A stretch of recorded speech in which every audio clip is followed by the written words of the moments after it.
Hey, welcome to another video of the channel. Hope you're having a great day. So as you can see on your screen, there is a PDF. If you go to the description below, there'll be a couple links. One to the PowerPoint on hermeneutics, which is what this channel is all about. And then there's also a link to the PDF that you see on your screen. So basically, unlike the first one, so I'm going to go ahead and just see that the Bible really teaches the whole tulip uh, um, that taught by Calvinists and see does it really teach that.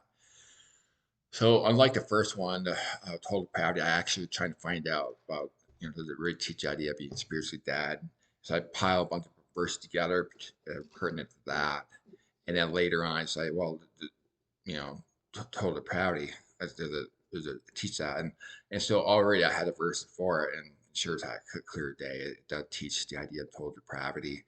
So now I'm just thinking, I'll just go on to the next letter then. And so this time I just went ahead, threw in down here in the lower right, unconditional election, and threw that in there. Okay, that the Bible teaches us. So we have the word choice. So I started looking keywords with choice, and a whole bunch of verses came up.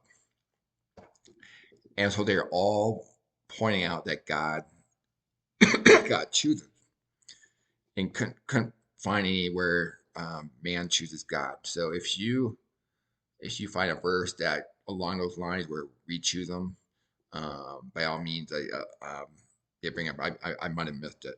I just stopped at this point because there are just so many verses. So yeah, and then so then I started asking myself, well, trying to look at God's perspective. Well, what drives that choice? And so I found some passages down here along those lines. Um, you know, basically, hope of eternal life, promise for the world began.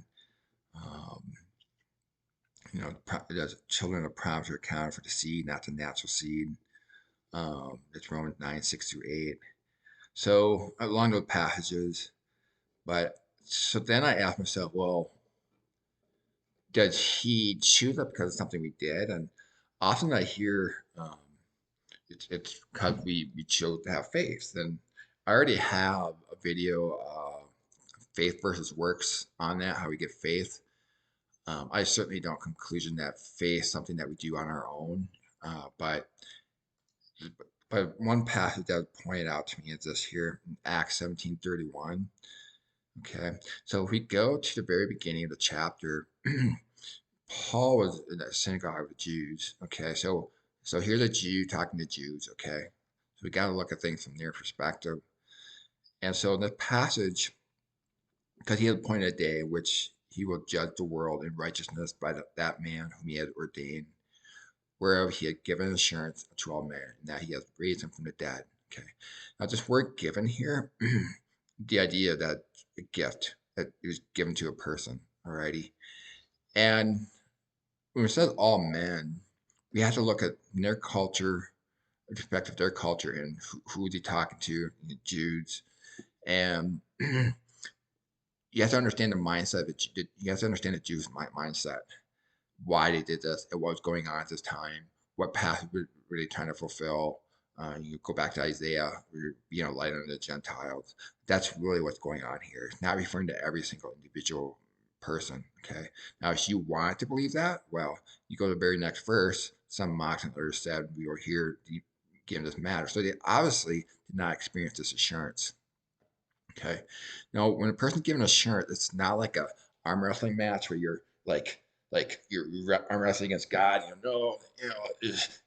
It's not an arm wrestling match of assurance at all. Either you are given that assurance or you're not. It's not like, oh God, you win. Okay, I'm assured that your son rose from the dead. Okay, it's not. It doesn't work that way at all. If you are given assurance, you are given assurance. Okay, so some get it, some don't. Alrighty. So these people here that mocked, obviously, they did not experience that. So it's based on the conviction that God gives to a person. Alrighty. So that's where this word comes from. If we go to Hebrews chapter 11, verse 1, Um, if you go to King James, the latter half of 11:1 is the evidence of things unseen. The word evidence there comes from the Greek 1650. When you look that up, it ties to 1651, which is conviction. That's the gift that's given to a person, that conviction. It gives that assurance. Okay. So again, it's not like a arm wrestling match where he gives it to everybody. Now everybody's having arm wrestling matches, whether you're gonna have insurance or not, and whether you're gonna resist or not. And by default, we're gonna resist by default. And so those that he does not give insurance, they're just kind of left on their own. That's why in Romans chapter 2, where talk about being a law to themselves. Okay. Alrighty. So hope that makes sense. And so yeah, that's the best answer I've given based on human efforts. But clearly, Ephesians 2:8-10, it's the word that is actually in Greek, that from what I'm told by not told by, but from a video I've seen by a Greek scholar, that it actually ties the grace and faith together. Okay. And then later on it says it's a gift. Alrighty. So again, it's given as a gift. Okay. Alrighty.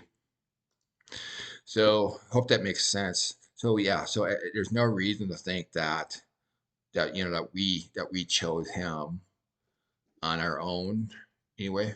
But obviously, once a person experiences the redemptive work of Christ, you will want to do good works. That sort of thing. That's where it comes here. But in that video that I have,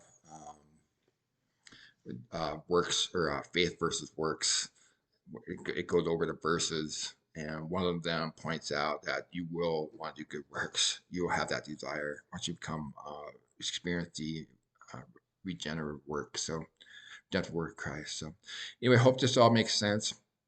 If there are other passages that you think add more value, by all means share. If there are things in here that you don't think belongs here, by all means share. I appreciate that. Thank you very much, and have a great day.